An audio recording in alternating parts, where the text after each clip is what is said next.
Telecast.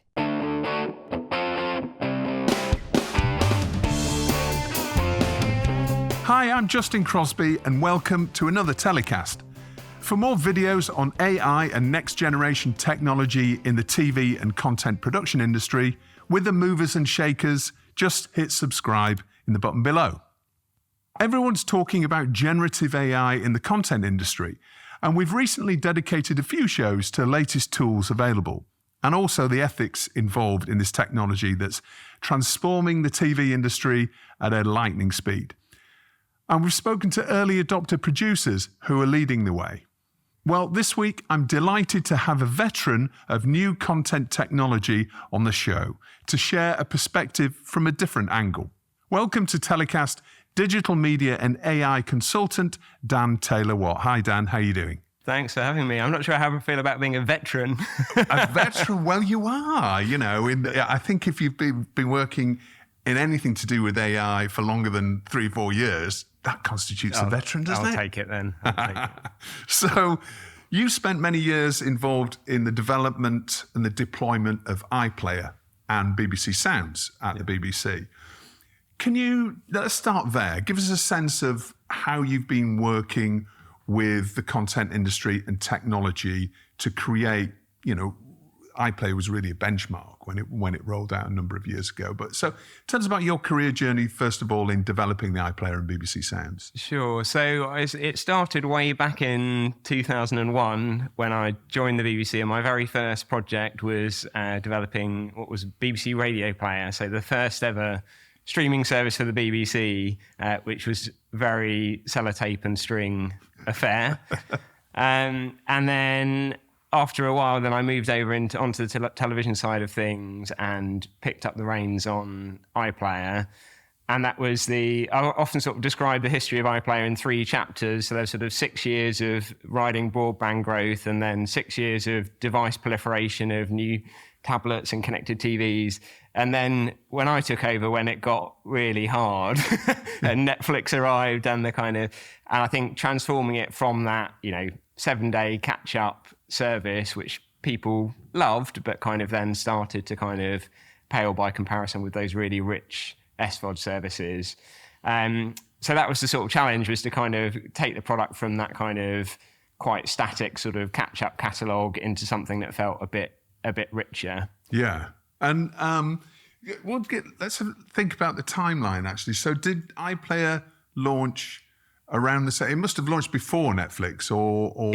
It was ahead of the Netflix really ramping up into streaming. So obviously Netflix had been around in the sort of DVD, and Reed Hastings has very generously sort of credited iPlayer with paving a bit of the way back in the day. Right. It was very early doors when it did launch. But it's interesting, sort of over time, it felt like a lot of those things that we were having to build from the ground up did become more standardized and off the shelf over that time.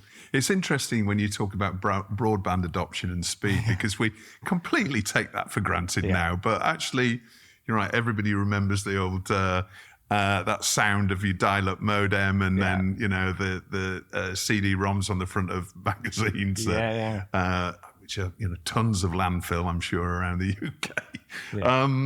But now we take that for granted, and in terms of iPlayer, what were the main technological barriers that you overcame to take that from, as you say, a simple catch-up service to something similar to what you see today? Yeah. I think one was getting close to the expectations of broadcast, which an incredibly mature technology had been developed for decades, where you just expect it to work. And there's a lot to overcome in terms of that being the experience of streaming. So that took quite a bit of work to develop that. I think the sort of expectation of the experience being personalized, like it was interesting, there was a sort of generation who were growing up with Netflix and YouTube, where there was just the expectation, and if they came across iPlayer at that time, they're like, "Oh, it's weird that they think that will be relevant to me." It didn't occur to them that maybe we were showing everyone the same thing. So that business of kind of starting to personalize it and to begin to sort of A/B test what different things work for different people, that was a huge amount of effort to get to a place where a lot of the big technology companies had been investing huge amounts for a long period by then. Yeah. And looking at how you look at iPlayer and the functionality now, and the latest iteration of Netflix, for example, how do you see them side by side now in terms of how developed? I mean, which is the superior technological product? Yeah. I mean, I think that I'm really proud of where iPlayer is, and I think that it massively punches above its weight in terms of the level of investment. So I think the gaps really closed a lot. I think that a lot of what Netflix is doing around the kind of level of optimization. So for any given program, they'll have dozens, if not hundreds, of different thumbnails that they're dynamically A/B testing. Is iPlayer's not doing it at that scale yet. So I think there is still a gap in terms of the level of investment.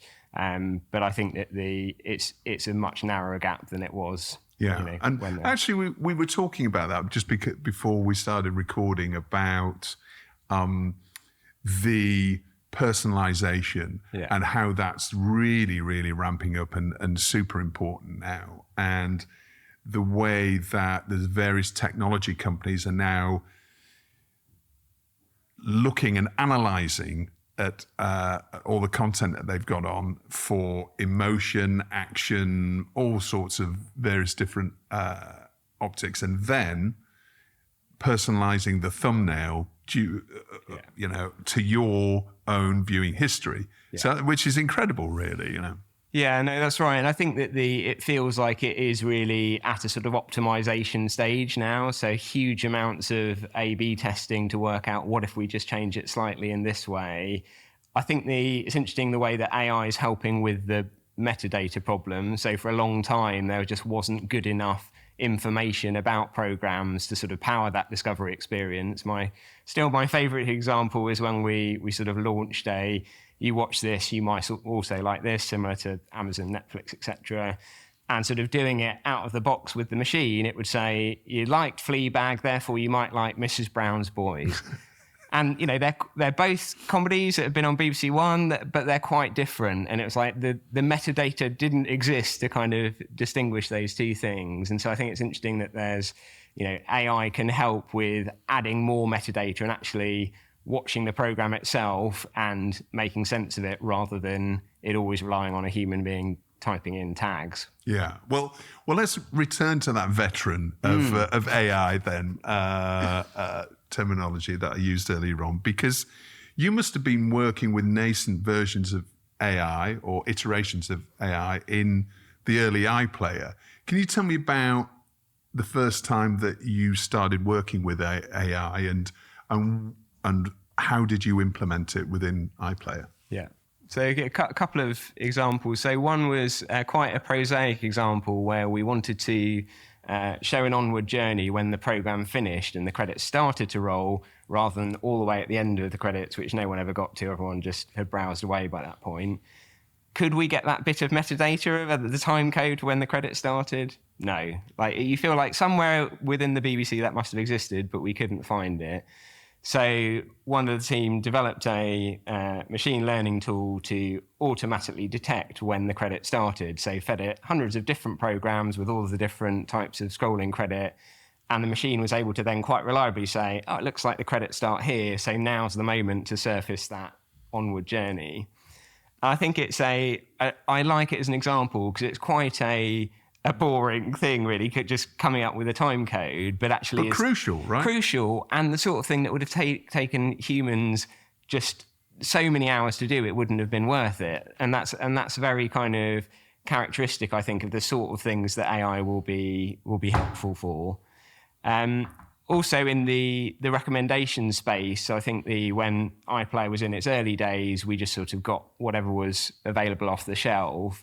And then we made a decision to kind of bring that in-house and to develop those algorithms ourselves in order to have a greater level of control over it, as that became the sort of the USP of being able to surface the right content. And Tim Davey, the Director General, recently talked about the importance of what's the public service take on how you make those algorithms work, so they're not just optimized for here's more and more of the same. And so I think that's, ownership of those algorithms and being able to fine tune them has become more important over time. And the training data is obviously BBC produced content, but also licensed content as well. But the algorithms that are powering the iPlayer were all developed in-house essentially and owned by the BBC. Yeah, that's right. Yeah, initially we were getting things off the shelf, but now we've developed in-house systems to do that, using both the kind of metadata from the programs, but also the usage data and what programs people are watching. Interesting. Well, there's lots of discussions about ethical AI that we've been having on the show, and I'm sure that's going to be a bigger and bigger issue as we go on in terms of the data that is used to train these various AI tools. So, well, let's come on to talk about the current state of play then, in terms of AI and how it's being deployed within the TV and the content production process. How do you see the maturity of what's being rolled out right now, and the usability? Because there seems to be, so many different tools for every part of the production process, from ideation to dubbing and research and all the rest of it. How do you see that landscape? Because you're studying this on a daily basis. Yeah, I mean, I'd say it's really mixed. So I think that there are producers who are really rushing in and kind of getting stuck in.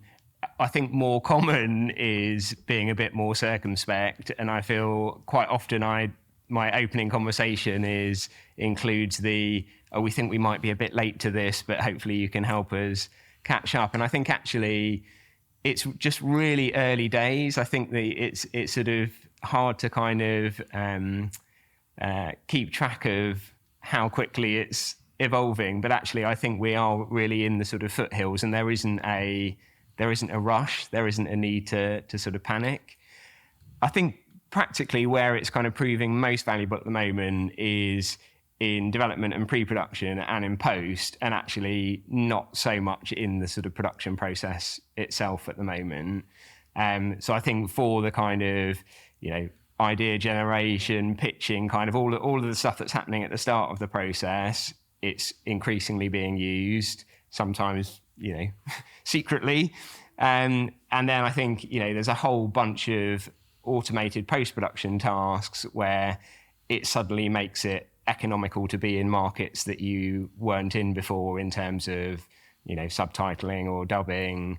And then I think it's starting to kind of appear within other tool sets. So Adobe announced this week that they're going to start introducing some of these capabilities into Premiere Pro, so as well as their own video model, then also being able to support other video generation models within the tools, being able to easily remove items from the video, etc. So I think that's going to become more commonplace within the editing process.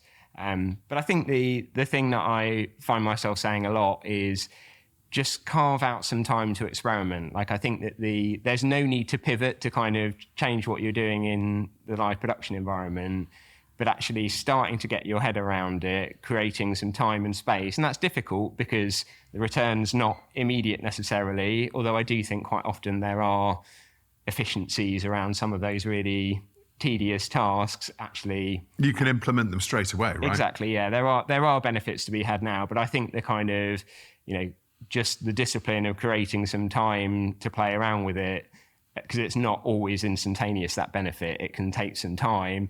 And also trying different tools, like they're not all the same. So I hear a lot of people say, we tried using it for dubbing and it was rubbish. And it's like, actually, try a different tool and it's pretty good. Yeah, that will work. So I think the time to experiment, I think, is key. Yes, yeah. And don't sign up for any 12-month plans on any of these. Indeed, it's moving so quickly. And I was slightly amused. So Bloomberg went in early saying they were going to develop their own version of ChatGPT, so Bloomberg GPT, creative naming, and reportedly spent $10 million in the process.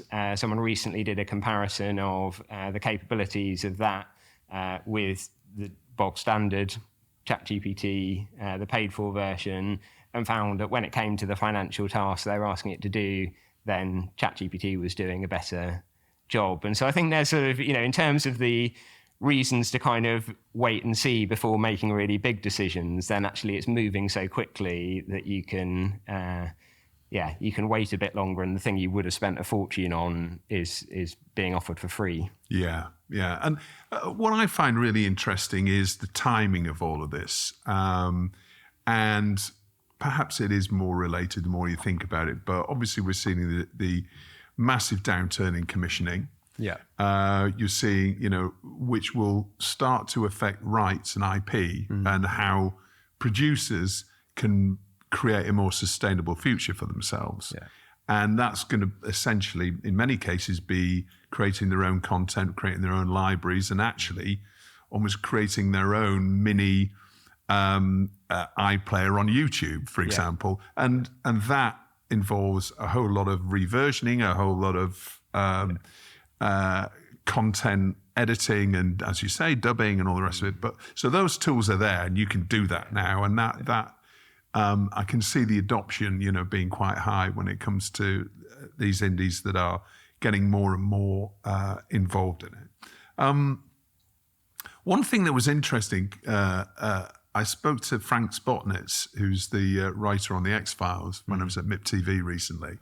And I asked him how he was using AI. So this is, a brilliant writer, Man in the High Castle, as I say, X-Files movies, etc. Very, very successful.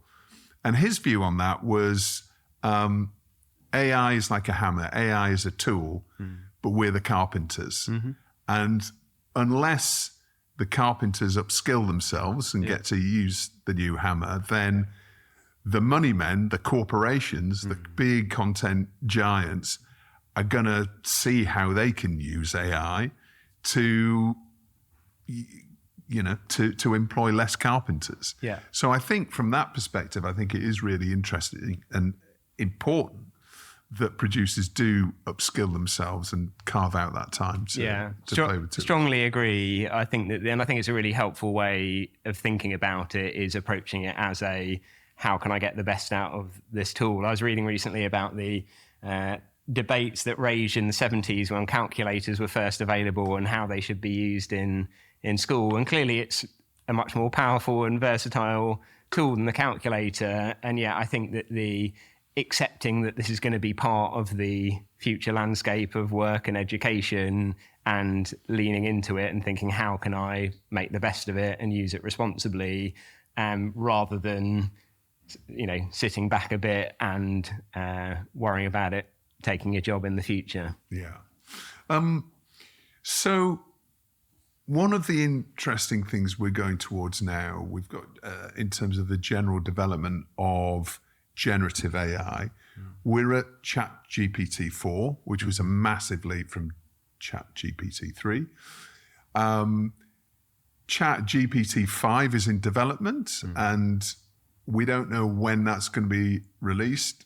It's, from what I've heard, it might not come this side of the US election, because there's a lot of worry about the influence and the power. If there's still the same leap or a bigger leap, which you imagine is probably a bigger leap that's between iterations, and the influence that could have.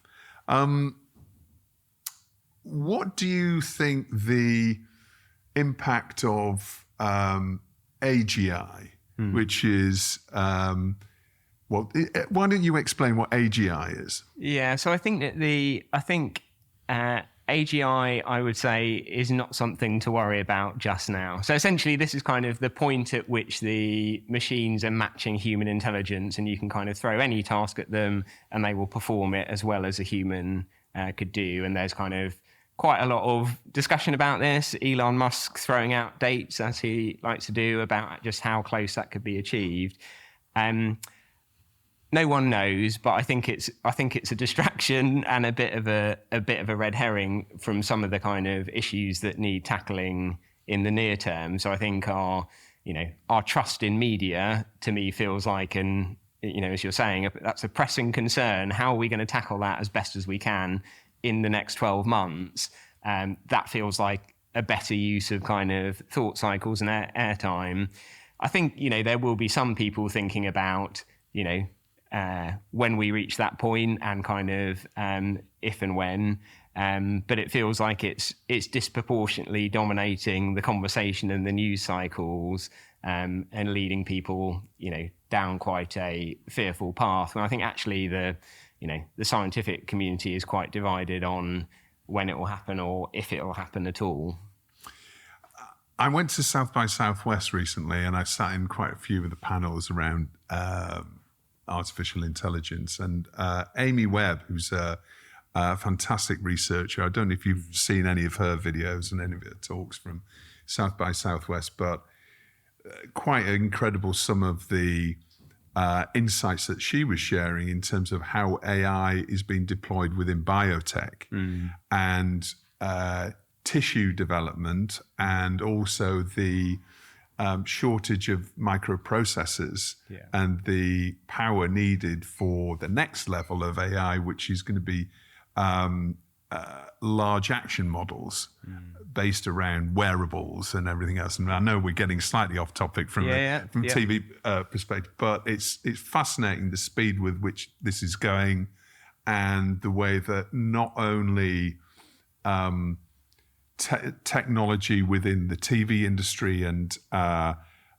is developing, but also parallel areas that are going to help fuel the capacity needed to drive a lot of these systems. Yeah, absolutely. I think the kind of both the environmental impact of all of these systems needing to power and cool down AI processing, but also its potential to address a lot of those challenges that we're facing around the climate. Again, both of those things feel a little lower down in the news mix than I would like, really, because it feels like those are really critical topics over and above the possibility of killer robots, which feels like a lot further out. But I think it's interesting how, as well as the kind of development of large language models, then it's sort of different domains are suddenly accelerating. So it feels like, last year was a huge leap in terms of image quality. This year shaping up to be likewise for video.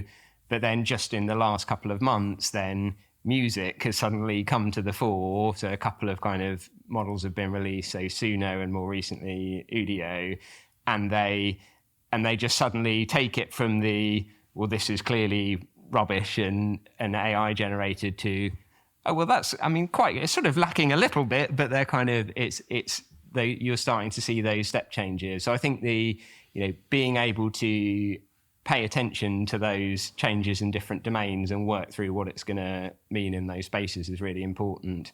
But I definitely feel like giving attention to, I believe, the huge positive impact that it's going to have in areas like medicine is an important balancing factor to call out, which doesn't necessarily get the airtime. Yeah.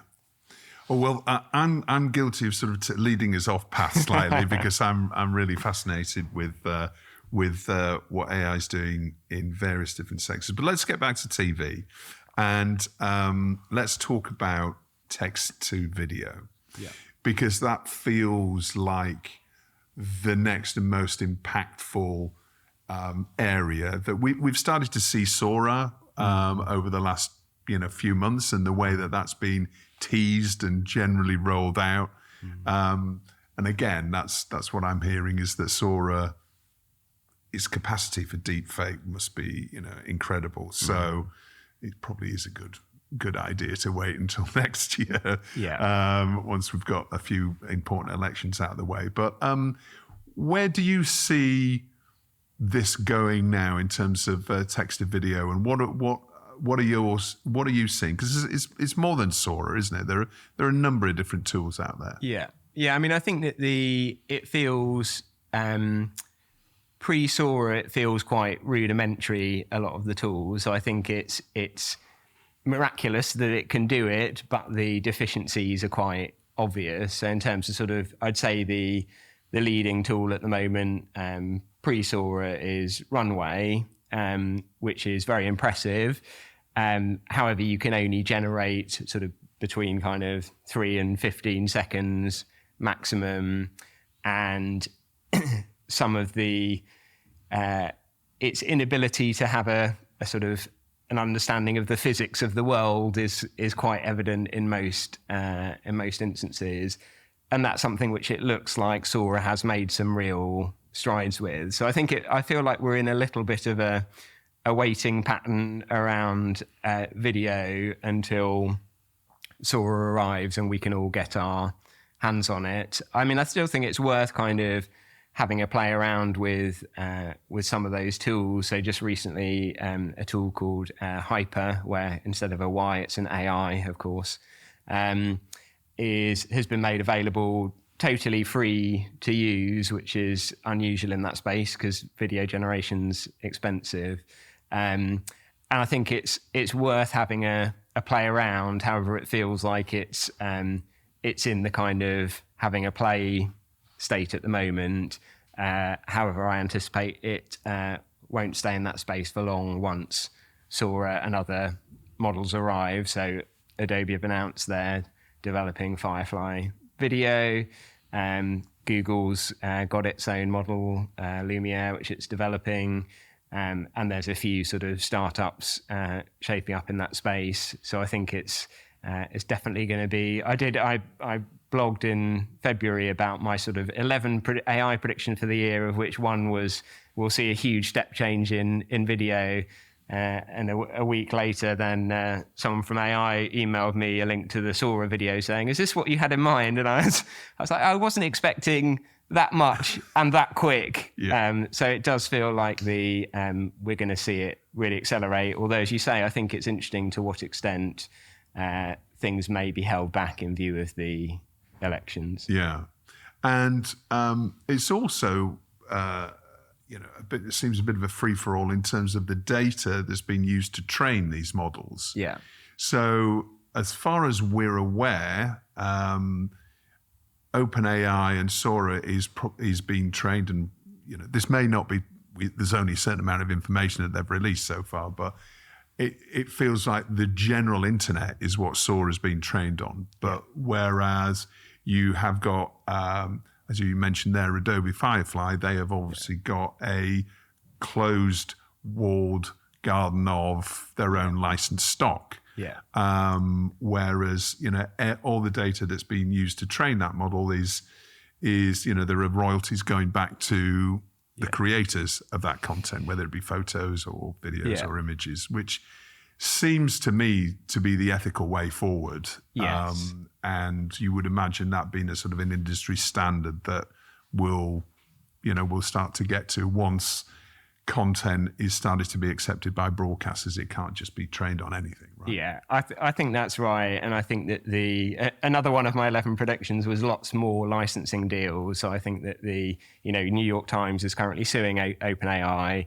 I don't expect that to go all the way to trial. I think that they will settle. It's all about the right price. It sort of reminds me of the early days of YouTube, which it's easy to forget was kind of a hugely copyright infringing startup when it began. And there was that process of kind of, right, what do we need to put in place to make this legit? And it feels like that has to happen. But I think it's tough to. At the moment, it feels like there is a bit of a trade-off between the kind of the ethical choice and the best choice. A bit like kind of buying a house. It feels like right now you have to trade off something. So I think when it comes to image generators, then in terms of quality, I would say Midjourney is still ahead of the pack. However, I think it's safe to say that has been trained on pretty much anything they could get their hands on.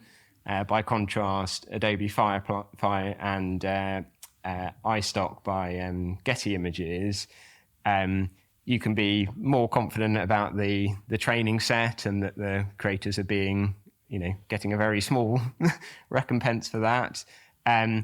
But the quality isn't as good. I think it's probably less data, right? Rather than the general internet. It's less data, and it's also less breadth. So it's interesting. There's been a few stories recently about Adobe actually putting calls out to photographers and to video saying, we want more, we need more content. Can you send us 500,000 photos of bananas in real life situations? This is genuinely, for kind of not that much, like $80, or can you, shoot these instances of real life video in order to train the model? Because I think the video that they've got in their stock training set is of quite a particular type. So if you want to create an image or a video of people at a wedding, they've got lots to go on. If it's something more fantastical that you've never conceived of, I think both Adobe Firefly and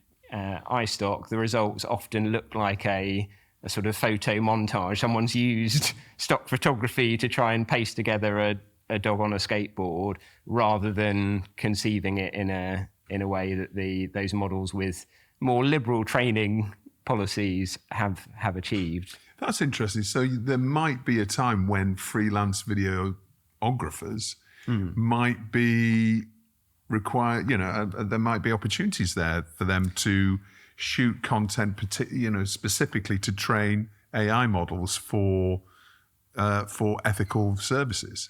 Definitely, yeah. I mean, I think that I think running out of training data is a big concern already for the major players. That they did everything they could get their hands on, and all of the best quality stuff. Looking in the barrel, it's not looking that good, and so interestingly, sort of the Apple recently have automatically transcribed lots of every podcast. That's like an incredibly new, rich source of training data, potentially having all of that in text form. But yeah, I think the desire for high quality new training data is not going to go away, because these models are so hungry for new data, and the cupboard's a bit bare. There we are, business opportunity there for any of those freelancers that are struggling right now. The entrepreneurial ones, maybe there is something there.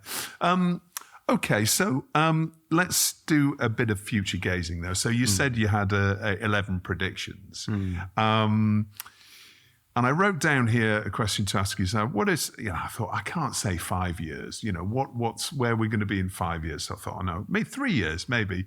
That also feels probably a bit too far in the distance. But let's say generally, where can you see, once Sora's rolled out, and presumably lots of other competing products in terms of text to video and video production, where do you see things going in the months to come? So I think it's quite likely that online content creators and the gaming industry will move a bit quicker into some of this stuff than traditional TV production, and I think that's partly because it's less of a leap from some of what they're doing at the moment, but also they're less exposed. And I think it's interesting. It feels we're in a period at the moment where any use of generative AI is quickly jumped on. So the couple recently, the BBC, opted to use a AI voice clone to render someone's voice in a documentary who wasn't able to speak anymore. And everyone had jumped on that as this is, denying a real actor some work, without any kind of nuance around the particular context. So I think there's a bit of a lot of the companies I'm working with are thinking about things, but are nervous about putting their head above the parapet at this stage. Whereas I think doing that in a online creator space or in gaming is much less risky. So I think they are going to leap into that in a way that you wouldn't necessarily on primetime TV. I think it's also important to think people need to work out how to be transparent about their use of AI in a meaningful way. And I think the BBC put out a statement a while ago saying we'll always be open and transparent whenever we use generative AI in our output. To me, that feels quite quickly we'll get to, that's like saying we've used computers in making this program. It's like it. So. To get back to your question, I think it will be, in 3 years' time, it will be ubiquitous in lots and lots of small ways throughout the production chain, such that you couldn't put a title card on screen saying, here's all of the 100 ways in which AI has been used. And in fact, the sort of, sessions I've been to with legal experts, it's like, AI is already everywhere. It's, the auto-suggest or the spell checker it could be argued to be AI. So don't say you're not using AI. So I think it will definitely be everywhere. I think that it feels like it's going to be particularly rich in terms of the content production space. So I think that a lot of my time at the BBC was focused on the distribution half of the equation and going from the maturity of broadcast to this wild west of online.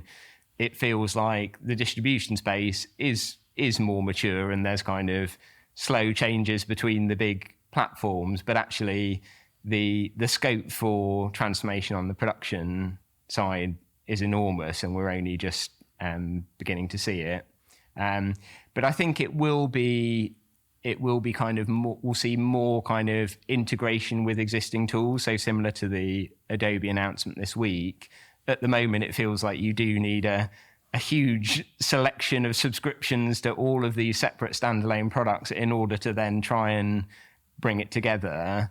I think things will start to consolidate and you'll be able to achieve more of that within a single tool. So just kind of where you need it within that production process, it will be on hand rather than having to jump between lots of different services. Yeah, AI technology arms race for the TV industry potentially. Yeah, yeah.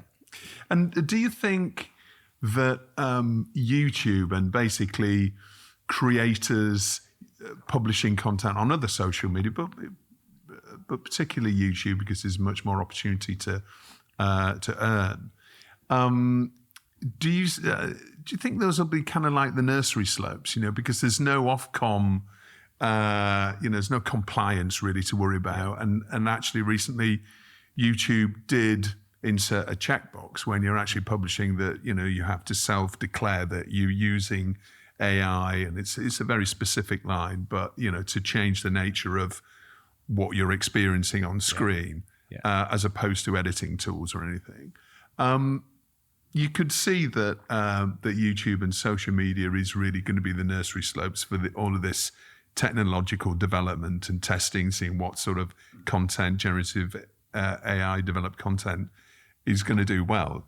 I think definitely, and I think it's already happening. So I think I've talked to production companies who've talked about the tremendous ways in which they're using AI and then said, we're not using that on commission stuff. We're only using that on stuff we're putting direct online. We'd never do that. Yeah, right? yeah. So yeah, I think exactly as you say, there's real kind of scope to experiment in that space in a kind of public way, but without having to clear some of the high bars of putting that in a broadcast context. And now it's that time in the show where my guests get to choose the TV industry news story that's caught their eye in the past week or so. Dan, what's your story of the week? Well, there's no competition really, which is the big news in my household, is that Bluey is coming back. There is going to be more Bluey. So for those of you not following it, then there's a big finale to the end of the third series, a 28-minute bumper episode, and then a lot of speculation that was going to be it. However, the news is now out that it is definitely coming back. Not a huge surprise. It would be it's a very lucrative franchise to leave there. But there was an article a couple of weeks ago in Bloomberg, which had the amazing stat that the 29% of all TV viewing on Disney Plus in the last quarter of 2023 was Bluey. It's accounting for almost a third of TV views on Disney Plus from one title. Yeah, and I think I also read in a similar piece that Disney declined to pick up the rights for, I think it was the amusement rights or the game park rights or whatever. Yeah, the merchandising, yes, which a decision they say they now regret. Yes, yeah, I bet they do. Well, we'll see. Maybe we'll see Bluey Land popping up. I'm sure we will, all over the internet and probably in real life as well. Yeah. All right, that's Bluey. So how about Hero of the Week? Who's your Hero of the Week, Dan? So my hero of the week is Ethan Mollick, who is a US university professor who's just written a really good book about AI. And by good, I mean it's accessible and it's really sensible, and I'm recommending it to everyone. So I think a lot of the conversation about AI is very polemicized, and it's either our savior or our doom. And this is just an incredibly sensible, practical book. And it's great to have someone in that space who's doing that rather than the clickbaity, shouty stuff. Yeah. So, and this is a physical book, is it? It's a physical book, yes. Wow. It's called Co-Intelligence, Living and Working with AI. And you can get it in Dead Tree format or on your e-reader as well. Yes. All right. Well, anybody interested, go and have a look for that. And how about get in the bin, Dan? Who or what are you telling to get in the bin this week? So I'm going to tell Adobe to get in the bin. Whoa, okay. So despite the good news around Premiere Pro, then it's also come out in the last couple of weeks that they used some Mid-Journey AI-generated images to train Adobe Firefly. So their whole USP has been it's commercially safe to use Adobe Firefly. And so I think it's a bit disappointing that Well, that's debatable, that claim now, right? I mean... I think so, because the images from Mid-Journey will have been trained on all sorts of copyrighted data. And so images on top of that, it feels like... So yeah, I'm disappointed, Adobe. Do better. Right. Okay. Well, I think my prediction for the next 12 months is that there's going to be a lot of copyright lawyers who are going to make a lot of money, which, what's new there, right? Dan, thank you so much for coming on Telecast. It's been brilliant to speak to you, and all the best. We'll see you soon. Thanks, Justin. Well, that's all for this week's show. Telecast was produced by Spirit Studios and recorded in London. Don't forget to subscribe to Telecast on YouTube. Just click on the button below. We'll be back with another interview with one of the content industry's movers and shakers next week. Until then, stay safe.